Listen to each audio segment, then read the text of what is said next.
Welcome to the Single Mom Life, powered by the Single Mom Network. I am one of your hosts, TJ Alvarado. And I'm Jill Douglas. And I am Stephanie Tiller. The Single Mom Network is all about connecting single moms to the resources that they need to overcome challenges that we face in our everyday life. Our goal is to connect single moms all over the world to valuable resources through our podcast and through the show so that we can help you be successful in all your endeavors.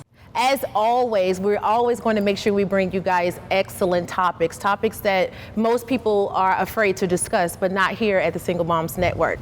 Today's topic is going to be about single moms living a single mom's life with special needs children. And I'm going to ask my hosts, how do you guys feel about moms living with, special needs kids? Yeah. Absolutely a challenge. I mean, just having kids in general, but when you have a child that has a special need to address, you really have to pull from a place that requires community. Absolutely. Right, and that's how we get there. Yeah, and I think sometimes we can fall into a trap of feeling like we're in a cycle, like a catch-22, like how do I get out? And adding something like that extra challenge can make it even harder. So it's such an important topic for us to discuss. Awesome. Well, as you can see, we are definitely glad to be able to discuss it today. Our guest single mom for the day is Neek. We are so glad to have you here. Thank you so much. I'm honored to be here. She's going to speak about the challenges that are faced with having a special needs kid. She has a special needs daughter, so I'll turn this over to her and let her tell you a little bit more about the challenges that are faced with having a special needs child. Hi, well, thank you so much, and I'm so happy to be here. I have a 16-year-old daughter. She is autistic, and she also has cerebral palsy as well as PTSD. So it's a lot, struggling every day just to figure out her needs, because she's nonverbal as well. So just figuring out her needs in her day-to-day care, it can be a bit challenging. One, just resources and services and having a support system for her, as well as her menstrual cycle. A lot of parents don't think about that in terms of having an autistic daughter. Teenage daughter. Yes, absolutely. So having that, that's a huge challenge within itself. So just dealing with that, just having someone to help with that as well, and just also just protecting her, because she's, at the end of the day, she's still a human being and she still has feelings as well too. Yeah. So just with school and just other, being around other kids as well as her siblings and things like that. So it's tough. Well, and I imagine that for you as a single parent, you don't probably get enough downtime or time for yourself because you're always on duty. And with a special needs child, it's like you are a forever parent. There's something, and your daughter's 16. Some parents are looking at their child getting ready to go out of the house, but you don't have that, do you? No, not at all. But it's important to make time for yourself as women, as moms as well. But and most importantly for single moms, I do encourage them to try to make time for themselves, because it can be just really, really overwhelming. So, yeah. I wanted to know about this sweet 16. Yes. Oh my goodness. So yeah, just her sweet 16 birthday. Well, she was actually in the hospital during her sweet 16 birthday because of so she really doesn't know, know what's going on in terms of birthdays and things like that. So it's just, it's a challenge, just day to day. Yeah. What do you think one of the biggest challenges is that you face personally? Just her being more mobile, as far as just doing a lot of just different activities. It's a little bit different versus the other, 2 kids, because I have 2 other children as well. Okay. Just doing a lot of different things that, amusement parks, rides.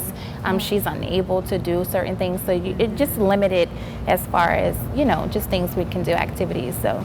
Now that could get very expensive. Do you have any funding options? And that's another thing that I wanted to kind of touch on as far as single moms. A lot of funding is not out there, and just finding the resources out there, it's tough.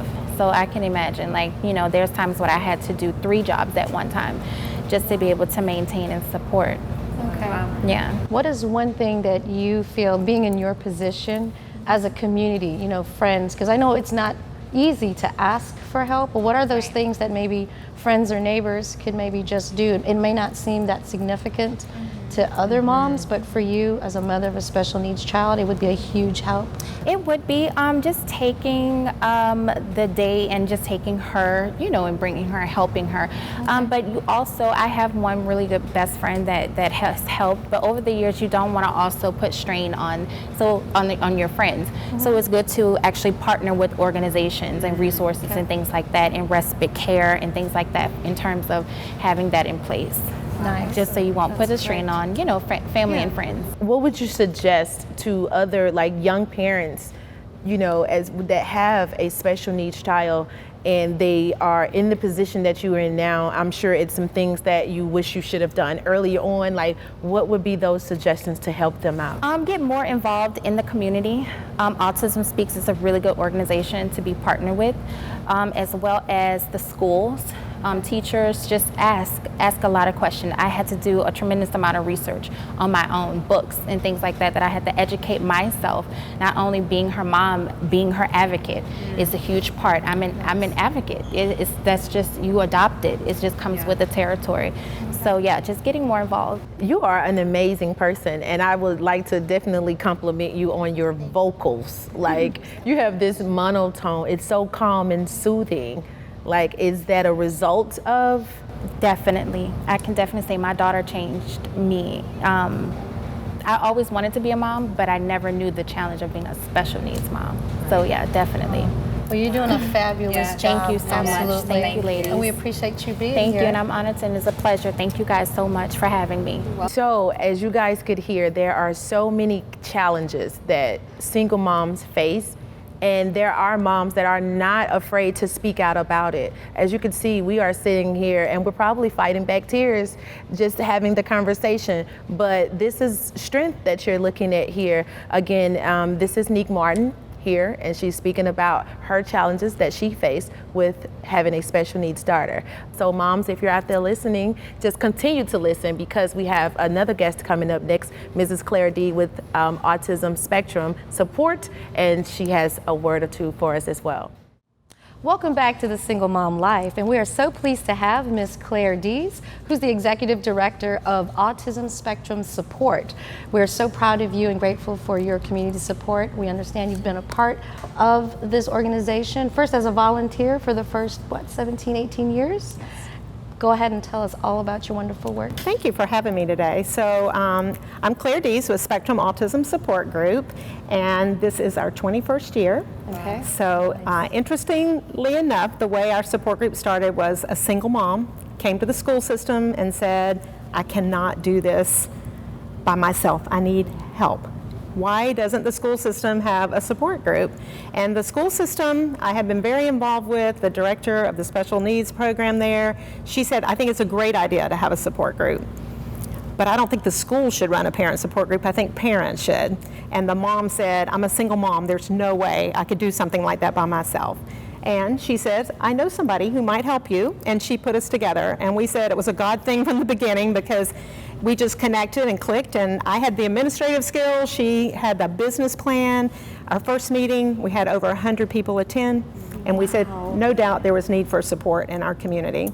But it was all because of a need of a single mom that we started our program. So Spectrum's mission is to provide support, education, and resources for individuals and families that are impacted by autism in our community, but we serve bigger than just autism community. There aren't support groups for other disabilities in our community, so people are all welcome, and many of the issues do overlap.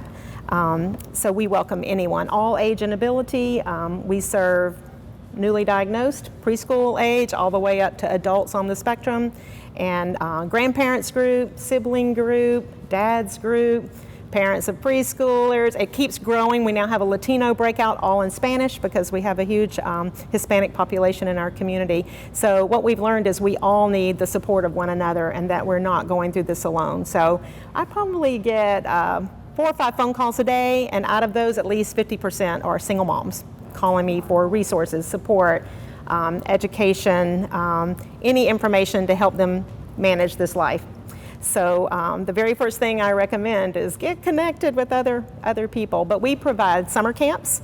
We do overnight camps, day camps. We also have respite programs. We have social events for individuals with autism. We do technology club, drama club, ways to get them together with common interest and work on those important social skills, which is the lifelong deficit with children with autism. We do family events every single month, and they're all free so that families can come out in a judgment-free environment and meet other families. Isolation is a big part of parents raising children with disabilities, not getting out in the community and staying isolated, losing maybe friends you had before, whether you're single or not, because maybe your child's behaviors and challenges that they have.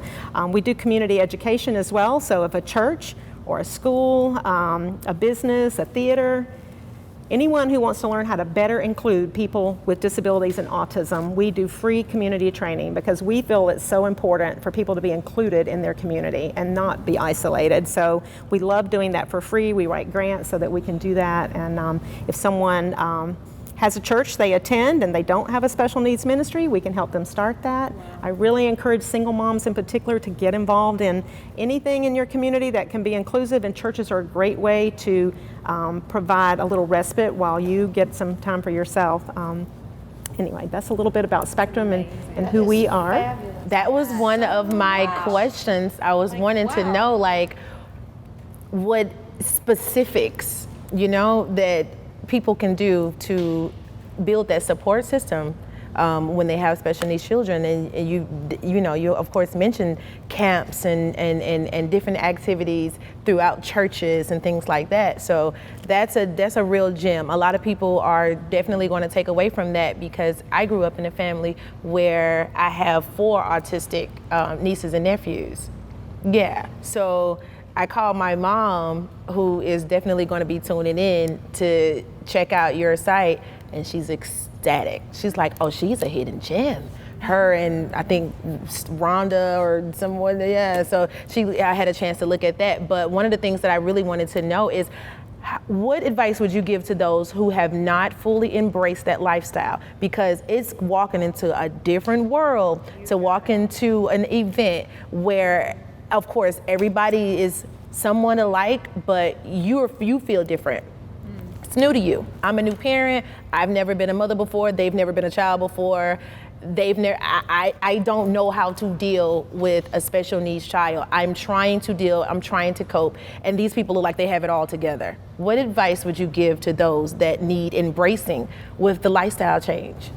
Okay, so the very first thing I always tell people is you've got to get connected with other people that are living the same life.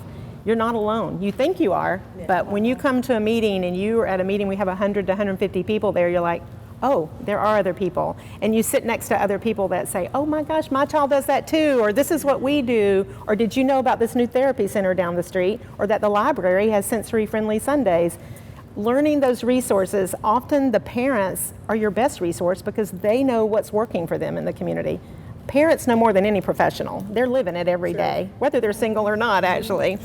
So I really encourage people, whether it's an online support group, some people can't get out to go to a meeting. Maybe it's hard to bring a child. We have free childcare, so it helps people bring the whole family can come, but some people may say it's hard to bring my child out at night, or they don't do well in a large group. And we have online support. We have a listserv.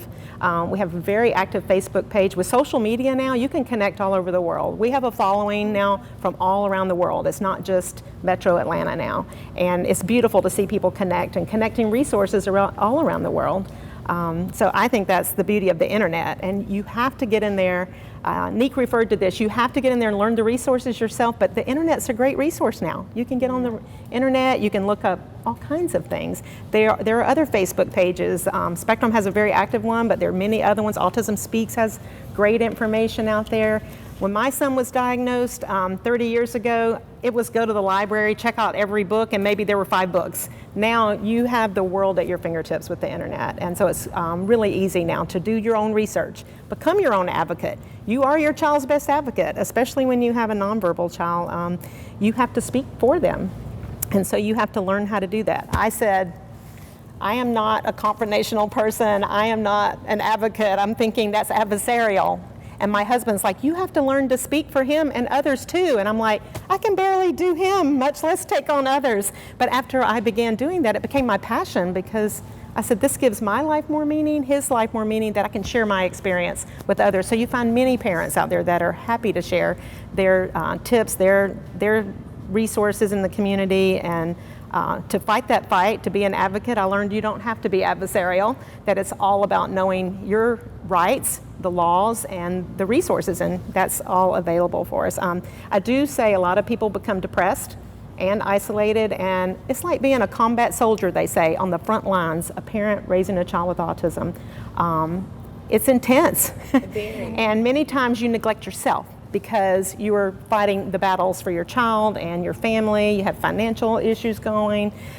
Being a single parent is pretty tough, and to juggle all of that. So take care of yourself.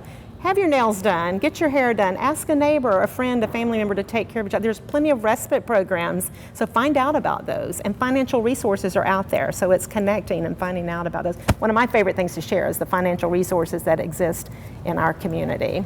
How can they find those from you? Are you like listing them on your social media pages? We do, and also on our website. Okay. And people can always call me. That's part of my job, is to take those phone calls and give one-on-one support. Sometimes you just need to talk to someone and just tell your story, and I'm here to listen, so that's part of what I do, and connecting parents that have similar age and ability children so that they can get to know one another. So. Awesome. So what I just got from that entire thing is parental networking. Absolutely. Parental networking, regardless of what, get with another parent, share your experiences, tell them what you're going through, let them be your therapist, and you guys can just start the branch of building the community of support from there. It's all about building connections and relationships. Yes. Absolutely. Awesome. Well, I can tell you now, you're a godsend, and my mom was right, you're a hidden gem, but now she's found right here on Single Mom's Life.